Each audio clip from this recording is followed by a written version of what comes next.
Hello सांग मैंने आपन समस्त को पुणी मो यूट्यूब चैनल पुणी बहुत बहुत स्वागत। तो आज मुझे आपको एमती गोटे ऑफर विषय कहि जो ऑफर आप 49 रुपीज देकी गोटे हेलमेट पाइपर। आउ गोटे कथा मन रखु यही ऑफरटा ओनली 24 अक्टोबर सकाल 11 बजे स्टार्टिंग हम आ 12टा गोटे बेले सरीज। तो आपड़ जो 24 अक्टोबर पर देखुं ताले आपन किसी वीडियो किसी फायदा ना जदि एमती से जो यही साइड सबू मसरे थरे ना थरे प्रोवाइड करे तो मुझे आपको आउ जदि एमती किसी ऑफर आसे ताले मैं आपको सियोर जनईदेवी से मो चैनल को सियोर सब्सक्राइब कर रखु आ साइड रे बेल आइकन को भी क्लिक करूँ। तो जो मैंने 11टा आगुरी देखुं ना 11टा भितर देखुं आज तो आपड़ कौन करेंगे केमी बाय करेंगे मुझे वीडियो क्लीयरली कहीदे आपको। तो आपको ये वीडियो डिस्क्रिप्शन तौक जी गोटे लिंक थी जो लिंक नाम है droom.in। तो सही आप क्लिक करेंगे।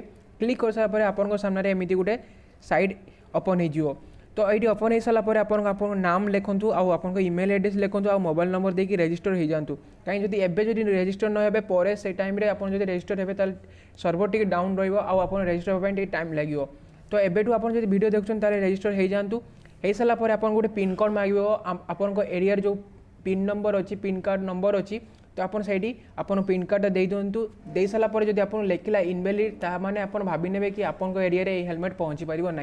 जदि एप्लाय हो गला ताले अपन भाविए कि अपन एरिया पहुँची पहुँच सारापर आपन गोटे से हेलमेट क्लिक करूँ। क्लिक कर सारापर आपन गोटे कूपन कोड मारिया पड़ो। से कूपन कोड नाम है get helmet capital get helmet लिखे आउ बाय करेंगे आपको 49 रुपीज आपन घर को फ्री डिलीवरी हम। तो एतिक वीडियो में कहबार थिला जदि आपको वीडियो भल लगे जदि आप सियोर जदि बाय कले ताले सियोर सांग माने प्लीज कमेंट रे सियोर कमेंट करेंगे। आ धन्यवाद आपन मो वीडियो देखिया पई।